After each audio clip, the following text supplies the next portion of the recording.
ओम श्री विष्णवे नमः। आप सभी को चैत्र पूर्णिमा और हनुमान जन्मोत्सव की हार्दिक शुभकामनाएं। आज चैत्र पूर्णिमा के दिन आप सुनिए चैत्र पूर्णिमा की कथा। अगर आप श्री सत्यनारायण भगवान की कथा सुनना चाहते हैं तो सत्यनारायण भगवान जी की कथा आरती सहित हमारे चैनल पर अपलोड की जाएगी। आप उस वीडियो को जरूर सुनिएगा। हमारे हिंदू धर्म में चैत्र पूर्णिमा का विशेष महत्व है। ऐसी मान्यता है कि इस दिन भगवान श्री हनुमान अपने प्रभु श्री राम का सहयोग करने के लिए धरती पर अवतरित हुए थे। धार्मिक मान्यताओं के अनुसार अगर कोई व्यक्ति चैत्र मास की पूर्णिमा के दिन श्रद्धा पूर्वक भगवान विष्णु और माता लक्ष्मी की पूजा करे तो उस व्यक्ति को हनुमान जी का भी विशेष कृपा प्राप्त होती है। अगर आज आप भी भगवान जी को प्रसन्न करने के लिए चैत्र पूर्णिमा का व्रत रख रहे हैं तो आज के दिन इस कथा को आपको अवश्य सुनना चाहिए। पौराणिक कथा के अनुसार एक बार की बात है, किसी नगरी में एक सेठ और सेठानी रहते थे। सेठानी प्रतिदिन श्री हरि भगवान विष्णु की पूरी श्रद्धा से पूजा अर्चना किया करती थी, लेकिन उसका पूजा करना उसके पति यानी सेठ को बिल्कुल भी पसंद नहीं था। इसी कारण सेठ ने एक दिन अपनी पत्नी को घर से निकाल दिया।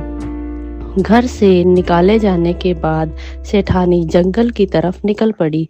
रास्ते में जाते समय सेठानी ने जंगल में 4 आदमी को देखा जो मिट्टी खोद रहे थे।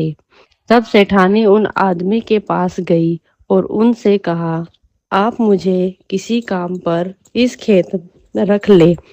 इसके बाद चारों आदमी ने सेठानी को नौकरी पर रख लिया। सेठानी के हाथ पांव बहुत ही कोमल थे। इस वजह से वह काम करते करते उसके हाथ पर छाले पड़ गए।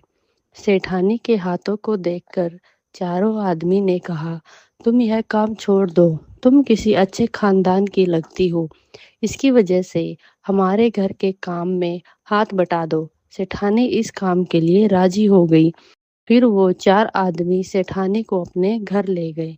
वहां चारों आदमी हर दिन 4 मुट्ठी चावल लाते और आपस में बांटकर उसे खा लेते थे।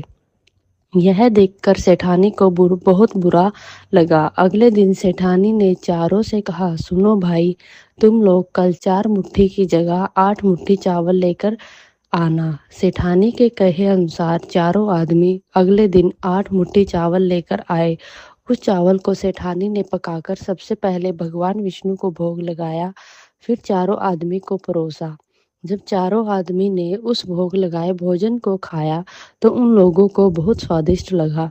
उन्होंने सेठानी से कहा, बहन, आज जो तुमने खाना बनाया है वो बेहद स्वादिष्ट है। इस पर सेठानी ने कहा, यह भोजन भगवान विष्णु का झूठा है, इसी वजह से आप लोगों को बहुत स्वादिष्ट लग रहा है। उधर सेठानी के जाने के बाद सेठ से भूखा रहने लगा। आस पड़ोस के लोग उसे देखकर ताने भी मारते थे कि वह आदमी सिर्फ अपनी पत्नी की वजह से ही भोजन किया करता था। ऐसा बार बार सुनने के बाद सेठ एक दिन अपनी पत्नी की तलाश में जंगल की तरफ निकल पड़ा। रास्ते में सेठ को मिट्टी खोदते हुए वही 4 आदमी दिखाई पड़े। उसे देखकर सेठ ने कहा, सुनो भाई, क्या तुम मुझे काम पर रख सकते हो? तब चारों आदमी ने उसे काम पर रख लिया, किंतु मिट्टी खोदने से सेठ के हाथों में भी छाले पड़ने लगे, यहाँ तक कि उसके बाल भी उड़ गए। यह देखकर चारों आदमी को सेठ पर दया आ गई। उसने कहा, सुनो भाई, तुम इस काम को छोड़ दो, तुम किसी अच्छे घर के लगते हो, तुम हमारे घर चलो, वहां कुछ काम में हाथ बटा लेना।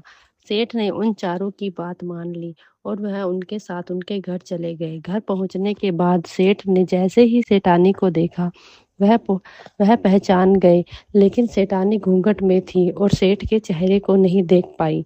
इस वजह से वह अपने पति को नहीं पहचान पाई।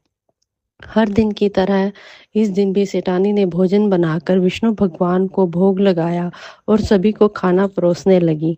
जैसे ही सेठानी सेठ को भोजन देने लगी तब समय विष्णु भगवान ने सेठानी का हाथ पकड़ लिया और कहा, यह तुम क्या कर रही हो? यह सुनकर सेठानी ने कहा, मैं कुछ नहीं कर रही हूँ, मैं तो बस भोजन दे रही